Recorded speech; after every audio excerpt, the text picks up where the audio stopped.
Sometimes history hides its most important warnings behind the shine of early victories. And few American generals illustrate this better than Horatio Gates, a man once celebrated as a hero of the Revolution, only to fall in one of the most painful defeats in early U.S. military history. For older viewers who remember how quickly public praise can turn into heavy responsibility, Gates's story hits especially hard. In the late 1770s, Gates was admired almost as a military celebrity. After the American victory at Saratoga in 1777, newspapers praised him as the man who had changed the fate of the young nation. Crowds cheered his name. Congress trusted him. Even George Washington felt the political pressure from Gates's sudden rise. It was the kind of moment that makes any commander believe destiny is on his side. But destiny does not forgive overconfidence. Just 3 years later, Gates marched toward Camden, South Carolina, convinced that his presence alone could recreate another Saratoga. Yet the reality he ignored would soon turn him into a symbol of miscalculation. His army was exhausted, undersupplied, and deeply inexperienced. But Gates refused to slow down. Many officers warned him that the British under Charles Cornwallis were well organized, well fed, and extremely aggressive. Gates, however, trusted momentum more than preparation. On the morning of August 16, 1780, the truth hit with brutal clarity. The Battle of Camden was not a test of tactics, it was a collapse. American militia, positioned on the left flank, faced a volley of British bayonets and broke almost instantly. Gates, instead of rallying them, was swept into the retreat. Some soldiers said they saw their commanding general fleeing nearly 60 miles in a single day, arriving in Charlotte long before most of his surviving troops. Whether exaggerated or not, the image stuck. To a new nation hungry for leaders, this felt like betrayal. For older Americans who lived through political failures or military controversies, the emotional weight of leadership under pressure is familiar. Gates faced that same heavy judgment. All the praise from Saratoga disappeared overnight. His command was suspended. Washington, the man overshadowed by Gates just 3 years earlier, quietly reassigned him away from major responsibilities. It wasn't hatred, it wasn't punishment. It was the silent understanding that some victories teach nothing, but failures reveal everything. And yet Gates's story is not one of disgrace, it is one of perspective. After Camden, he spent years rebuilding his reputation through administrative service, never again claiming glory, never again chasing the spotlight. History remembers him not simply as a failed general, but as a reminder that the American Revolution was shaped by imperfect people who learned the hard way that leadership is not earned by victory, but by how you react when everything falls apart. His fall was dramatic, yes, but it was human. And that is what makes his story worth telling. If you ask older Americans what leadership looks like under pressure, many will say, it's the moment when hesitation costs more than courage. Few U.S. generals embodied this struggle as painfully and as unfairly memorably as Ambrose Burnside.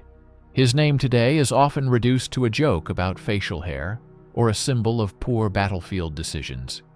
But behind that simplified memory lies a far more human story.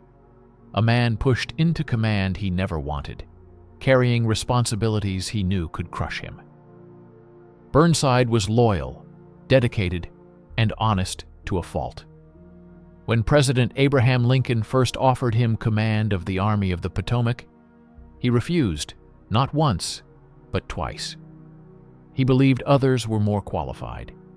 He feared that men would die because of his inexperience at handling such a massive force. That kind of humility is rare in war, and for older viewers who understand how heavy leadership can feel, Burnside's reluctance immediately resonates. But fate has a way of ignoring our doubts. In November 1862, Lincoln insisted, and Burnside accepted the command he had never desired. And within weeks, he marched straight into disaster.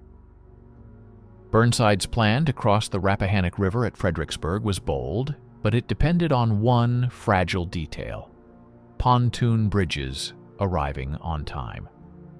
They didn't.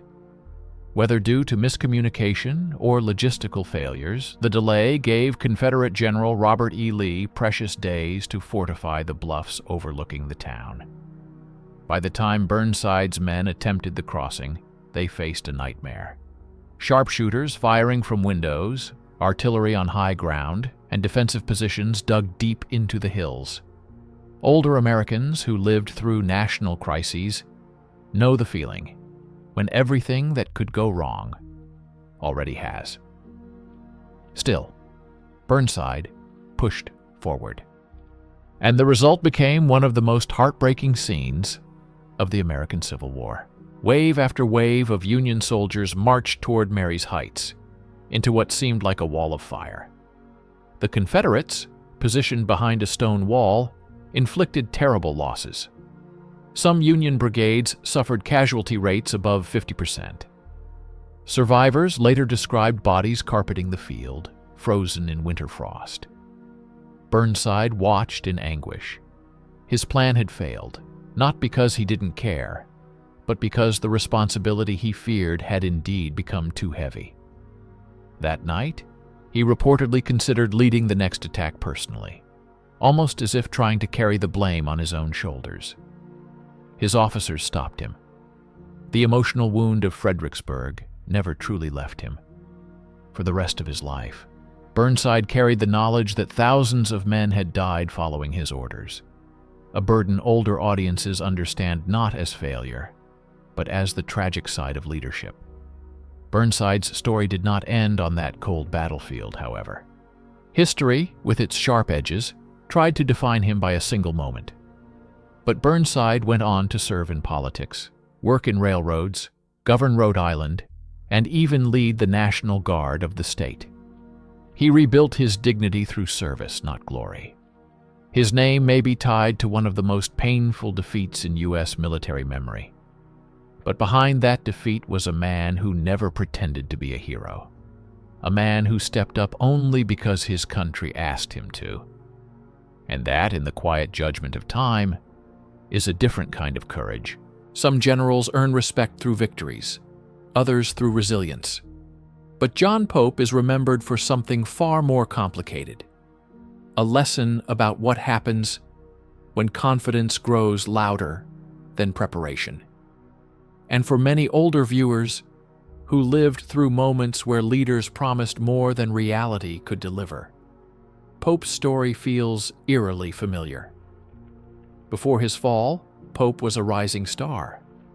He served in the Mexican-American War, earned distinction, and during the Civil War, won praise for his success in the Western theater, especially the capture of Island No. 10 in 1862. Washington celebrated him as a man who could bring order and aggression to the war's Eastern Front. Newspapers spoke of him as a new kind of commander, one who would sweep away caution and deliver results through sheer will. When Pope took command of the Union Army of Virginia, his speeches were filled with bold declarations. He promised that his headquarters would be in the saddle, that he would look always toward the enemy, and that the time for defensive hesitation was over. The public admired the confidence. Many officers did not. It wasn't arrogance. It was momentum without grounding. And momentum in war is fragile. By late August 1862, Pope found himself facing Confederate forces under Robert E. Lee. What followed would become the defining moment of his military career, the Second Battle of Bull Run, Manassas. Pope believed he had trapped Stonewall Jackson's corps. He believed reinforcements were on the way. He believed the Confederate forces were retreating. But belief, once again, is not the same as truth. Jackson was not retreating. Reinforcements were not nearby. And Lee's Second Corps, under James Longstreet, was preparing to strike with devastating precision. Older Americans who experienced political miscalculations, international crises, or organizational failures understand this exact feeling when decisions are made based on assumptions instead of reality. On August 30th, 1862, Longstreet's massive counterattack swept across Pope's left flank like a tidal wave. Union lines buckled. Regiments disappeared into chaos. Reports say nearly 10,000 Union soldiers were lost in that single day of fighting. Meanwhile, Pope, bombarded by confusing dispatches and broken communication lines, struggled to understand what was happening. His confidence, once so loud, fell silent under the noise of artillery and collapsing formations. It wasn't that Pope didn't care. It wasn't that he lacked courage. It was that he had walked into a battlefield shaped by assumptions, and assumptions give no mercy. After the defeat, the Army of Virginia was dissolved and merged into the Army of the Potomac. Pope was reassigned to the Northwest, far from the main theaters of the war. His reputation, once glowing, had dimmed. And yet, like so many historical figures whose careers carried both triumph and tragedy, he continued to serve faithfully, protecting frontier territories and managing conflicts with professionalism and steadiness. History often remembers his fall more than his service, but older viewers will recognize the deeper story. A man asked to lead in one of the most difficult chapters of American history, who discovered, as many leaders do, that the weight of expectation can be heavier than any battlefield command. His mistakes were real, but so were the pressures he faced. And in the end, Pope remains a reminder that confidence must walk hand in hand with clarity, or it may walk alone. Some figures in American history shine not because of triumphs, but because of contradictions. And few U.S. generals were as complicated or as debated by older generations of historians as Benjamin F. Butler. He was not a typical military man. He was a lawyer, a politician, and a man who understood influence better than he understood maneuver warfare. He entered the Civil War with sharp ambition and strong convictions. But that combination can become dangerous when placed on a battlefield where clarity matters more than charisma. Still, Butler was no villain, no caricature of incompetence. He was a man who should never have led armies, yet found himself commanding them in the most unforgiving of circumstances. For older viewers who watched public figures rise faster than their experience allowed, Butler's story carries an almost painful familiarity. The early prominence and the first missteps Butler rose to national attention early in the Civil War when he declared escaped enslaved people as contraband of war, a move that pressured the federal government to reshape its policy. Many praised his moral courage. Others criticized his political opportunism. But one thing was clear: Butler was bold. What he wasn't was a tactician. His early actions during the Baltimore riots of 1861, though firm, showed his lack of military finesse. His command style was legalistic, bureaucratic, and often confrontational. Yet Washington, desperate for strong personalities, continued to promote him. When he was sent to command Union forces at New Orleans, he administered the city with harsh regulations that made him infamous in the Confederacy and controversial even among Northerners. But none of these moments defined his military legacy like the disaster that awaited him at Fort Fisher. Fort Fisher, the turning point of reputation.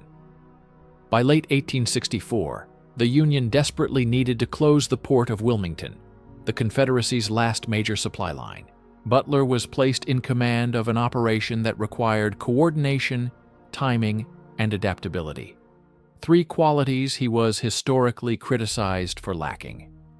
His plan was bold: detonate a massive ship loaded with explosives near the fort, then storm the weakened defenses. But plans often collapse the moment reality intervenes. The explosion failed to damage the fort. The reconnaissance was incomplete, and the Confederates were fully prepared. Instead of adapting, Butler hesitated. He observed the defenses, convinced himself they were too strong, and called off the assault, withdrawing his forces without a major fight. The reaction from Washington was swift. His commanding officer, General Ulysses S. Grant, was furious. Military leadership viewed Butler's caution not as wisdom, but as failure. Within weeks, Butler was relieved of command.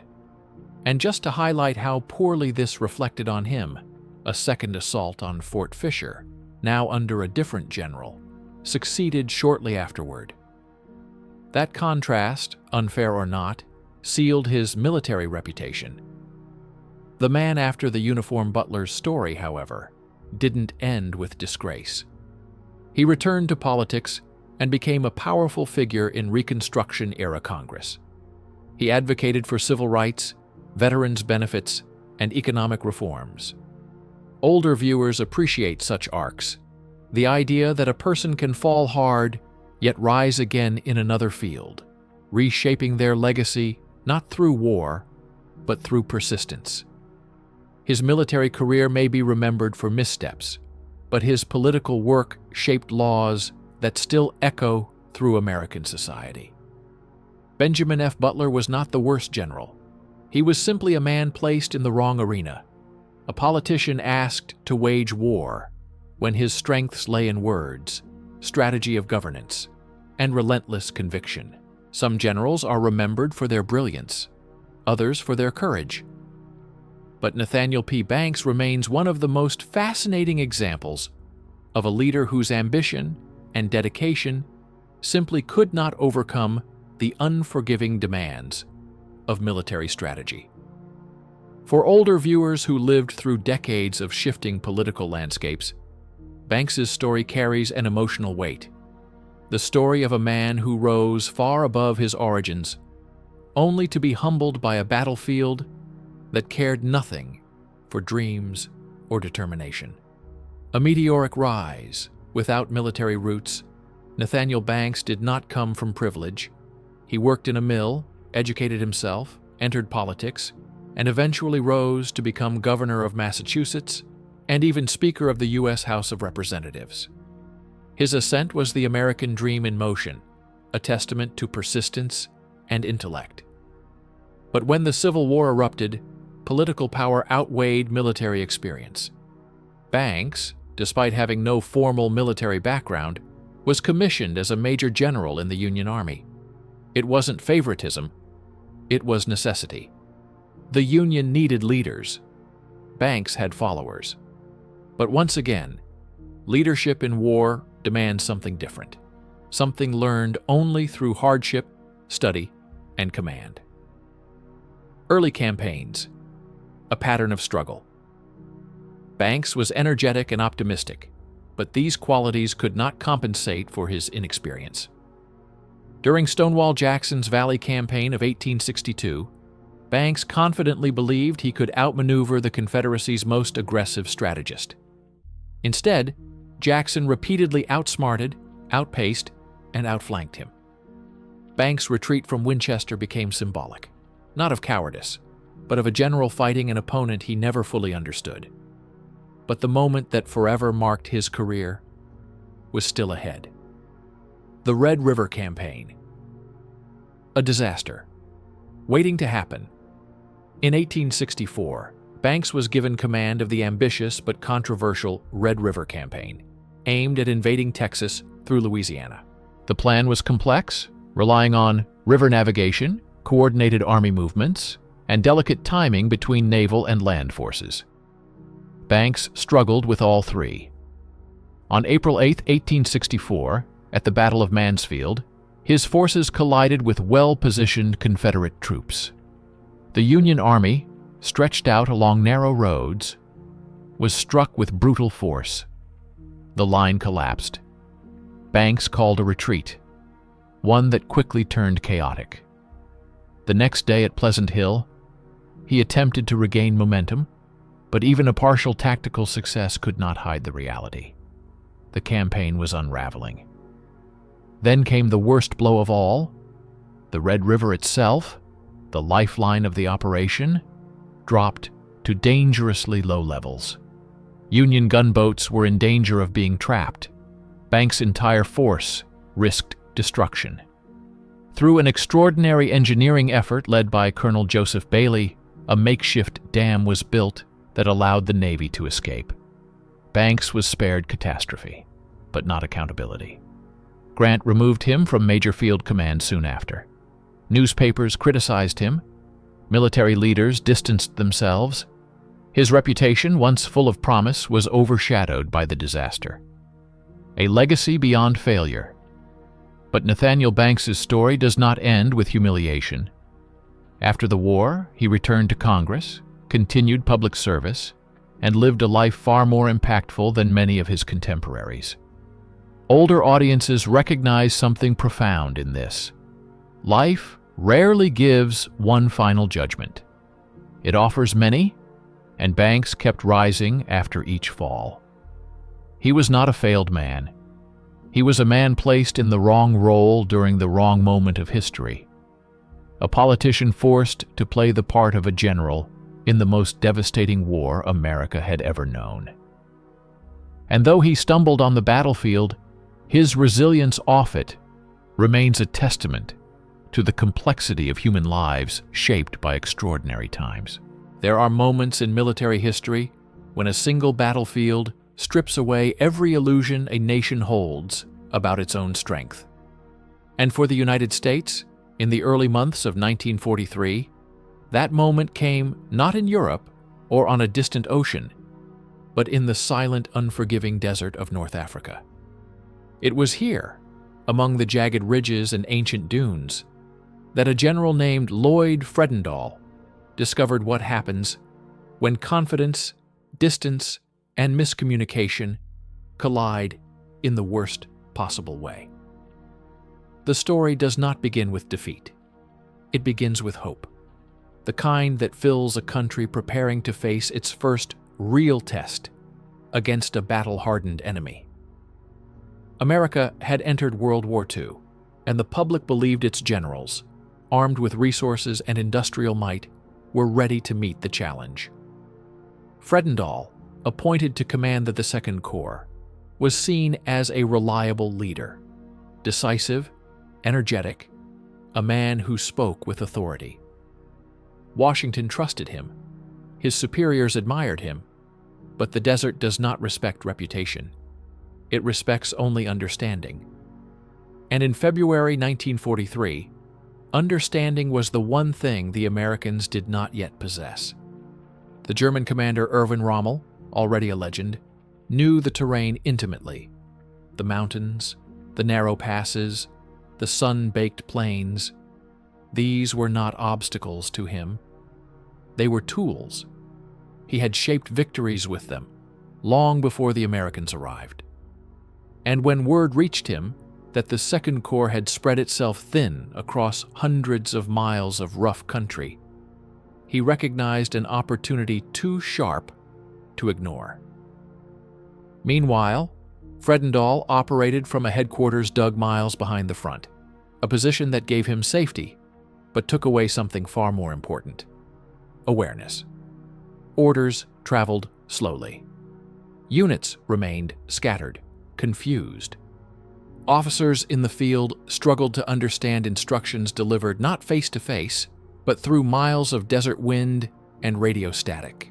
Older viewers will remember times when leadership tried to function from too far away, where decisions were made in rooms far removed from the reality on the ground. War magnifies this distance tenfold.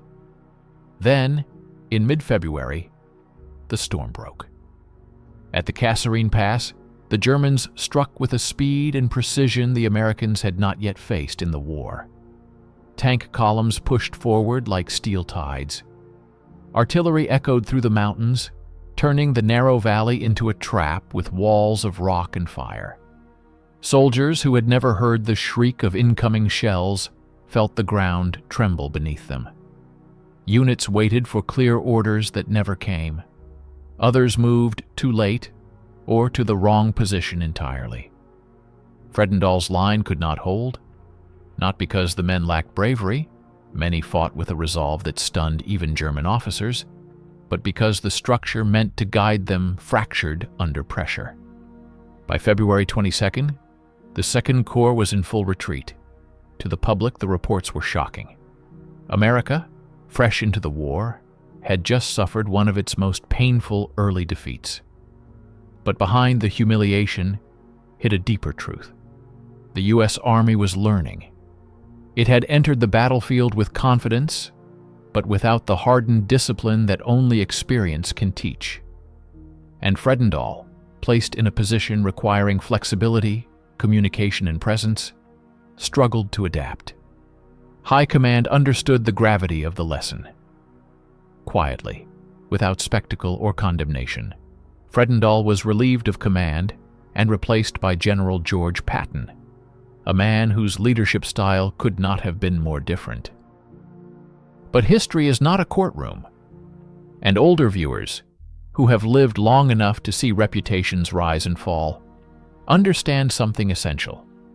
Failure does not define a person. It defines a moment. Fredendall continued to serve, finishing the war in roles better suited to his strengths, respected as an administrator and organizer. The defeat at Kasserine was not the story of one man's incompetence. It was the United States learning, painfully and publicly, what modern war demanded. It was a reminder that leadership is not measured by rank or confidence, but by presence, by the willingness to stand close enough to the storm to feel its heat. Fredendall may be remembered as one of America's least successful battlefield generals, but without that early failure, the U.S. Army would not have evolved into the force that later crossed Europe and reshaped the world. Some lessons are brutal. Some victories grow from humiliations. Kasserine was both. In every war, there are battles that define nations and decisions that define the people who lead them. For the United States in World War II, few decisions were as controversial, as debated, or as emotionally complex as the one made by General Mark Clark in the final stages of the Italian campaign. It is a story older viewers will understand deeply, because it speaks to a truth time never erases. Sometimes a victory can feel strangely hollow. But before the controversy, before the headlines and the whispers among Allied commanders, Clark was seen as one of America's brightest young generals.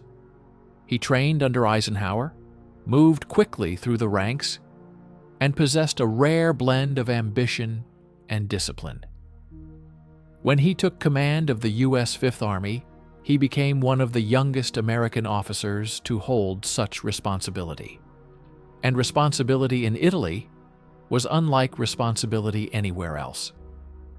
The terrain was unforgiving, mountains carved like stone fortresses, valleys turning into natural kill zones, narrow roads that forced armies into slow, grinding advances. The German forces, defending each ridge with meticulous skill, turned the country into a staircase of blood and sacrifice. Every step forward demanded a price. Clark understood this. Yet as the months passed, the Fifth Army suffered losses so heavy they left scars on families across the United States. Older Americans remember hearing about Italy not as a rapid march, but as a relentless struggle, one hill, one town, one river at a time. Then came the moment that would etch Clark's name into the uneasy chapters of American military history, the Battle of Anzio. The Anzio dilemma, a plan, slipping into stalemate. The Allies had hoped a daring amphibious landing behind German lines would break the deadlock and open the road to Rome. Clark approved the operation, seeing in it a chance to outmaneuver the enemy. But the landing forces, once ashore, hesitated.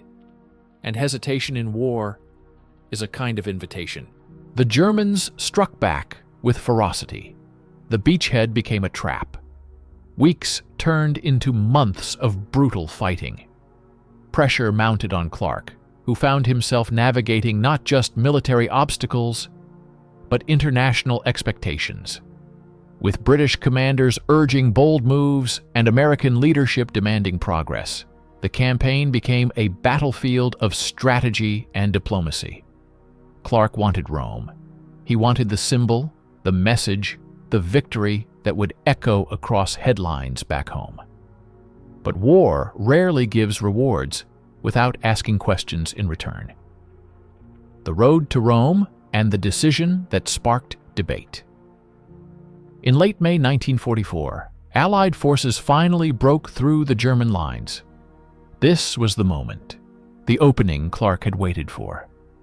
German forces were withdrawing north, vulnerable, exposed. Cutting them off could have resulted in a decisive blow, potentially capturing thousands of seasoned enemy troops. British General Harold Alexander issued a clear strategic priority: move east, close the escape route, finish the German 10th Army. But Clark made a different choice. Instead of sealing the retreat, a move that could have reshaped the campaign, he turned his forces toward Rome, entering the city on June 4, 1944. The photographs of his troops marching through the ancient capital became instant symbols of Allied success. Americans celebrated. Newspapers praised the achievement. The public saw triumph. What they did not see, at least not immediately, was the cost. By choosing Rome over the encirclement, the German forces escaped. They regrouped north, fortified the Gothic line, and forced the Allies into another year of grueling mountain warfare. Older viewers will understand this tension intuitively, the pull between symbolic victory and strategic necessity. Sometimes leaders make choices they believe are right, choices shaped by pressure, hope, or the desire to reward exhausted soldiers with a moment of pride. But history, patient and unsentimental, asks its own questions, and Clark's decision remains one of those questions. A legacy. Written in complexity. Mark Clark was not a reckless commander. He was intelligent, driven, and deeply committed to his men. His leadership brought real victories: Salerno, Naples, the Gustav Line. He earned respect, medals, and senior commands long after Italy. But the controversy of Rome followed him, not as a condemnation, but as a reminder that even in war, perhaps especially in war, choices echo. To older Americans who lived through the era or learned its lessons from parents and grandparents, Clark's story is not one of failure. It is a story of the enormous weight placed on a commander's shoulders, a weight no photograph of victory can fully reveal. History does not judge him harshly. It judges him honestly. A general who delivered triumph, yes, but a triumph that came with a shadow. Every generation has its giants, men whose reputations fill entire chapters of history books. But even giants cast shadows. And for General Douglas MacArthur, one of America's most iconic military leaders, that shadow appeared not on the beaches of the Pacific, where he forged his legend, but years later in the cold and mountainous terrain of Korea, a battlefield where confidence and miscalculation met in a way the world would not forget. Older Americans remember MacArthur not simply as a general, but as a symbol of unwavering determination. He was the man who vowed, "I shall return," and did. The man who accepted Japan's surrender. The man whose posture, presence, and authority shaped the entire U.S. military identity of the mid-20th century. But legends carry risks. When a person rises high enough, the view can become too clear or too distorted. The Korean War offered such a moment. The early triumph, a victory that felt like destiny. When North Korean forces crossed the 38th parallel in June 1950, the world feared the worst. Yet MacArthur responded with a boldness that left even his critics speechless. His daring landing at Incheon stunned the enemy and shifted the momentum of the war almost overnight. Across the United States, headlines proclaimed a near miracle. Older viewers remember hearing names like Incheon spoken with pride, a turning point that seemed to confirm MacArthur's untouchable strategic brilliance. And perhaps this is where the danger began. With each victory, with each praise-filled report, the war began to look not like a contest, but like a path. A path MacArthur believed would lead to a swift and decisive reunification of Korea. Yet beyond the mountains and rivers of the North lay something the U.S. command had not fully understood: the intentions of China, the warning signs, and the silence before the storm. Throughout autumn 1950, reports trickled in. Small Chinese units had been spotted. Interrogations suggested they were more than volunteers. Intelligence hinted at larger formations moving across the Yalu River. But MacArthur, confident in momentum, supported by earlier triumphs, and certain that China would not risk full confrontation, dismissed the warnings as limited probes. He assured Washington that the war was nearly over, that the enemy was in retreat, and that Christmas might bring peace. It was not arrogance. It was certainty, born from decades of command. And certainty is one of war's most dangerous illusions. Older viewers who have lived through political miscalculations or international surprises know this feeling intimately.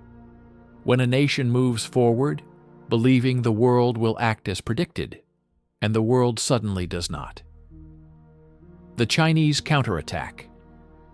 The night the mountains moved. In late November 1950, the silence broke. Hundreds of thousands of Chinese troops struck across the frozen hills of North Korea. Their assault was swift, organized, and overwhelming. American and UN forces, spread thin across mountainous terrain, were pushed into a massive retreat.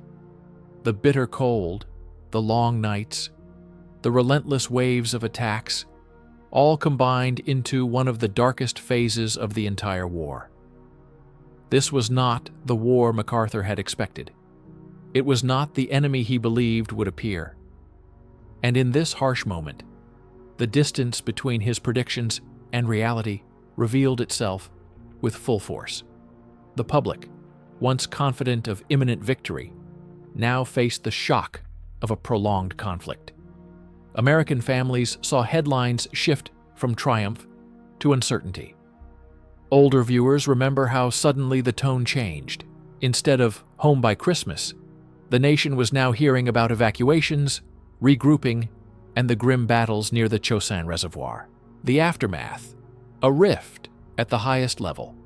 MacArthur remained convinced that the war could still be won decisively. But his proposals, expanding the conflict, striking Chinese supply lines, clashed with the Truman administration's policy of limiting escalation. The disagreement grew into a public and political crisis, and in April 1951, President Truman relieved MacArthur of his command, a decision unprecedented in American history. It was not a punishment. It was not humiliation. It was a recognition that even the greatest leaders can reach a point where their vision no longer aligns with the world around them. A legacy. Too complex for simple judgments. MacArthur returned home to a hero's welcome. Crowds filled the streets. His farewell speech to Congress became one of the most memorable addresses of the era. He was loved, respected, admired, even by those who disagreed with him. And that is what makes his story so deeply human. MacArthur was not defined by his mistake. He was defined by a lifetime of service that shaped the 20th century. His miscalculation in Korea did not erase the victories of the Pacific. His dismissal did not erase the respect he earned over decades. His legacy remains a tapestry woven from triumphs, controversies, brilliance, and flaws, the kind of legacy only a giant can have. Older Americans understand this well.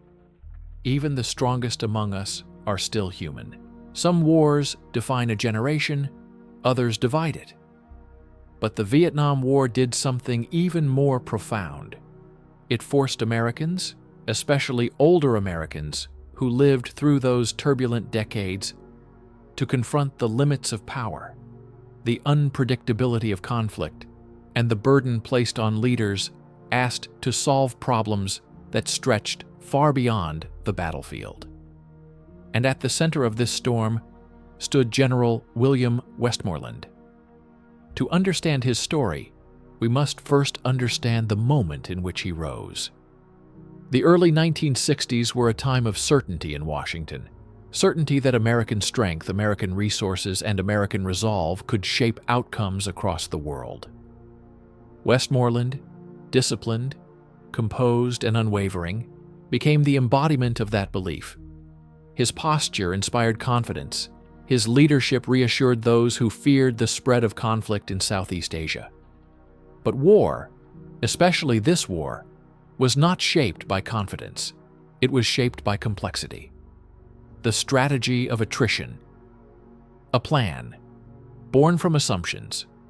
When Westmoreland took command of U.S. forces in Vietnam in 1964, he faced a challenge unlike any the American military had encountered. An enemy that did not fight for territory. An enemy that did not collapse after defeat. An enemy that blended into the land itself. His response was the strategy of attrition, to wear down opposing forces over time, believing that sustained pressure would eventually break their ability to fight.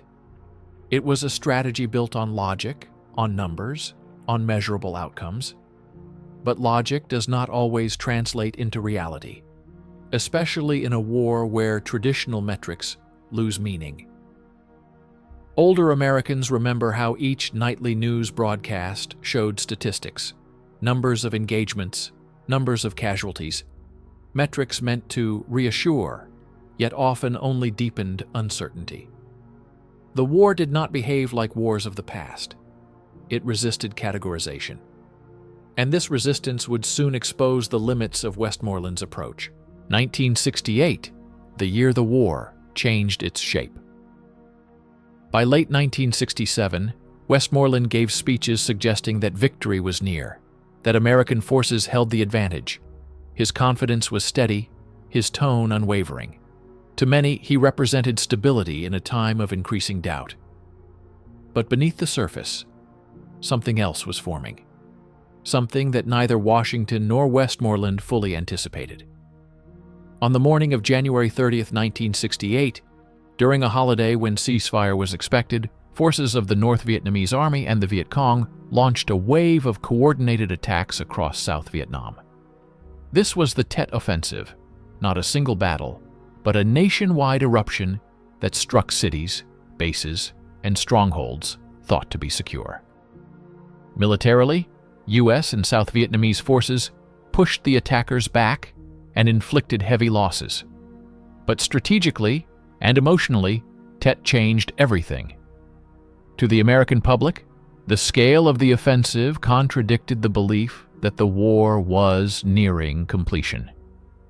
The shock rippled through television screens, newspapers, and living rooms. Older viewers who lived through that period remember how suddenly the national mood shifted, how confidence gave way to questions. And Westmoreland, whose strategy depended on steady progress, found himself confronting a reality that no statistic could soften. The war was not nearing its end. It was entering a new, more uncertain phase. The burden of leadership and the distance between front lines and expectations. Westmoreland was not indifferent nor detached. Accounts from officers describe him as deeply committed to his troops, tireless and disciplined. Yet he faced a challenge larger than any battlefield, a gap between the nature of the conflict and the expectations placed upon him. He returned to the United States in 1968 to become Army Chief of Staff. Many praised his service, others questioned his strategy. But what is undeniable is this: Westmoreland was navigating a war no American general had ever fought before, under pressures shaped not only by military realities, but by domestic and international expectations. Older Americans, those who watch the news unfold in real time, understand how heavy those expectations were, how complex, how impossible to satisfy. A legacy, written in the tension between effort and outcome. History does not offer simple judgments about Westmoreland. He was respected by many, criticized by others, but above all, he was a man caught in a war that defied traditional understanding. His leadership was shaped by assumptions that seemed reasonable until events revealed their limits. His decisions were made with conviction, but conviction alone could not resolve the contradictions of Vietnam. His service was long, demanding, and sincere, but the conflict he led remains one of the most difficult chapters in American history. Westmoreland's story is not about failure. It is about the weight of responsibility placed on a general trying to navigate a war that changed its shape at every turn.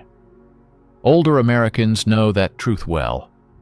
Sometimes history gives leaders problems no one yet knows how to solve. There are moments in American history when the nation suddenly realizes how fragile even its strongest assumptions can be. Moments that echo through generations, especially for older viewers who have lived long enough to understand how quickly confidence can turn into uncertainty. One of those moments came in 1791, on a cold November morning, when General Arthur St. Clair's army met a force it did not fully understand. In a wilderness the young United States had barely begun to comprehend. St. Clair was not inexperienced. He was a veteran of the Revolutionary War, a man of order and discipline, a steady administrator who believed in structure and reason, and the government believed in him. The mission seemed simple: suppress native resistance in the Northwest Territory, secure the frontier, and reassert federal authority. But the forests of the Ohio Valley were not just trees and shadows. They were a battlefield shaped by centuries of knowledge, and the United States was about to learn that lesson the hardest way possible. The march forward and the warnings no one wanted to hear.